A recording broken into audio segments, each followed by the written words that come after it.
Hello friends. तो इस video में हम पढ़ेंगे अबाउट मेडिसिन डल्का मारा। ये बहुत ही अच्छी रेमेडी है जो है स्किन के लिए और रूमेटिज्म के लिए। इसके एक्शंस जो है सबसे अच्छे जो है स्किन के लिए देखने को मिलेंगे और रूमेटिक के लिए। जो इसका कॉमन नेम है bitter sweet. Bitter sweet nightshade है, उसको उसकी जो है स्टेम को यूज़ करके डल्का मारा मेडिसिन बनाई जाती है। और ये फैमिली जो है सोलेनेसी फैमिली से बिलोंग करती है। इसके बात करें अगर मियाज़ की, तो सोरा और साइकोसिस दोनों मियाज़ में आते हैं इसमें, और थीम मैंने आपको बताई दी।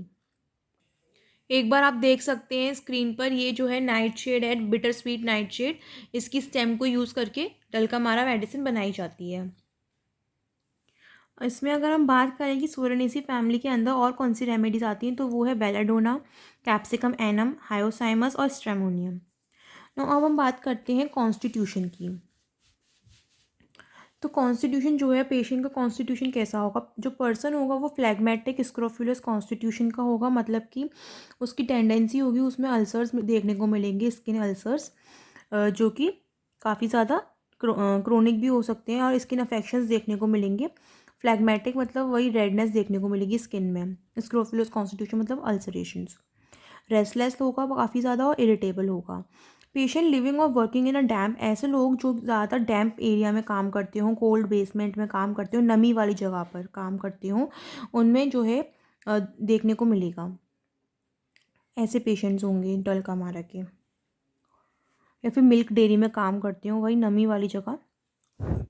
अब बात करते हैं मेंटल जनरल्स की। तो जो पेशेंट होगा उसमें काफ़ी ज़्यादा मेंटल कन्फ्यूजन देखने को मिलेगा। मतलब फिजिकली इतना नहीं होगा, लेकिन मेंटली काफ़ी ज़्यादा कन्फ्यूज रहेगा।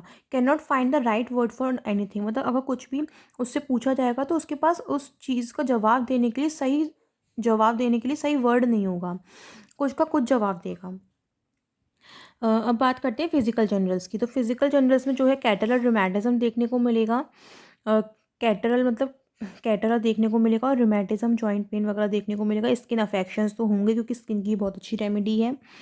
ब्रॉट और एन एग्र ब्रॉट ऑन और aggravated by exposure to cold. मतलब उसकी जो दिक्कतें हैं वो कोल्ड और डैम्प प्लेसेस में जाकर बढ़ रही हैं, रेनी वेदर में, कोल्ड और डैम्प प्लेसेस में, and suddenly changes hot weather. और ऐसा वेदर जो कि सडनली, जैसे ठंड हो रही है और सडनली हॉट वेदर आ जाता है, तो उस वेदर में भी कंडीशन इसकी जो है देखने को मिलेगी, बढ़ी हुई एग्रावेशन देखने को मिलेगा। Increase secretion of mucous membrane. Mucous membrane का सिक्रीशन जो है बढ़ जाएगा, पर्सपायरेशन सप्रेस हो जाएगा कोल्ड की वजह से।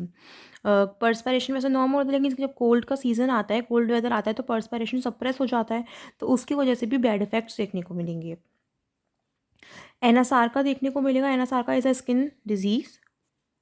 बेसिकली जो है एनाज़ा का एक जनरलाइज स्वेलिंग होती है बॉडी पर, जो कि रिमेटिज्म के केस में या फिर स्कारलेट फीवर की केस में देखी जाती है स्किन पर। तो ये उसके लिए भी अच्छी रेमेडी है। मैं आपको दिखाती हूँ किस टाइप की स्वेलिंग होती है। तो जैसा कि आप देख पा रहे हैं स्क्रीन पर, जो ये इतनी ज़्यादा स्वेलिंग देखने को मिलेगी, ये लोअर लिम्ब है, इसमें स्वेलिंग है। तो इस टाइप की स्वेलिंग को हम एनएसआर का बोलते हैं। ड्रॉप्सी देखने को मिलेगी। ड्रॉप्सी मतलब वही एडेमा स्वेलिंग। अगर स्वेट सप्रेस हो गया है उसकी वजह से, कोई इरप्शन सप्रेस हो रहे हैं उसकी वजह से, या फिर एक्सपोजर टू कोल्ड, कोल्ड से हमारी बॉडी का एक्सपोजर हुआ है तो उस वजह से। अब बात करते हैं जीआई सिस्टम की। तो जीआई सिस्टम में डायरिया देखने को मिलेगा from taking cold in damp places. अगर वो कोई इंसान जो है डैम्प प्लेसेस में रह रहा है, उसके बाद भी इनटेक हो रहा है उसका कोल्ड का, ये कोई भी कोल्ड चीज़ें ले रहे, जैसे कोल्ड ड्रिंक हो गई, कोल्ड कोई सब्सटेंसेस हो गए, कोल्ड फूड हो गया, कोई कोल्ड सब्सटेंसेस हो गए, तो उसमें अगर वो ले रहा है तो उससे डायरिया होने की प्रॉब्लम है। और ड्यूरिंग डैम्प फॉगी वेदर के दौरान पे भी ये होता है diarrhoea. Change from warm to cold weather, वही वाली कंडीशन हो जाएगी जब वेदर चेंज होता है फ्रॉम वार्म टू कोल्ड, तो उसमें जो दिक्कतें आती हैं उसके लिए डरका मारा इज़ द बेस्ट रेमेडी। जैसे कि बोल सकते हैं सितंबर अक्टूबर वाला जो सीज़न होता है, जिसमें कि वार्म वेदर से कोल्ड वेदर में कन्वर्ट हो रहा होता है, तो उसमें अच्छा वर्क करती है। अब बात करते हैं यूरिनरी सिस्टम की। तो कैटरल इश्यूरिया देखने को मिलेगा इन ग्रोन अप चिल्ड्रंस। जो बढ़ते बच्चे होंगे उनमें कैटरल इश्यूरिया देखने को मिलेगा। मतलब कि उनके जो ग्रोन अप चिल्ड्रंस होंगे उनमें ऑब्स्ट्रक्शन, उनकी यूरिनरी ब्लैडर में कोई ऑब्स्ट्रक्शन हो रहा होगा, या फिर ब्लैडर फेलियर कह सकते हैं, या फिर यूरिनरी रिटेंशन भी बोल सकते हैं इसको, इश्यूरिया को। संग में जो है यूरिन वो होगी, जो टेक्सचर होगा यूरिन का वो मिल्की होगा। From wedding with bare feet in cold water.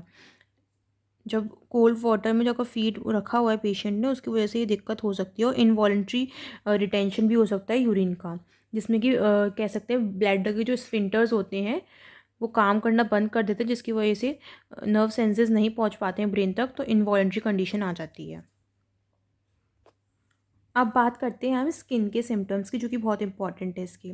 तो स्किन जो है वो डेलिकेट होगी, कोल्ड से सेंसिटिव होगी, लायबल टू इरप्शंस, मतलब इरप्शंस जो है इजीली देखने को मिल सकते हैं स्किन में, स्पेशली अर्टिकेरिया के इरप्शंस। अर्टिकेरिया के कैसे होते हैं मैं आपको दिखाती हूँ, वेट।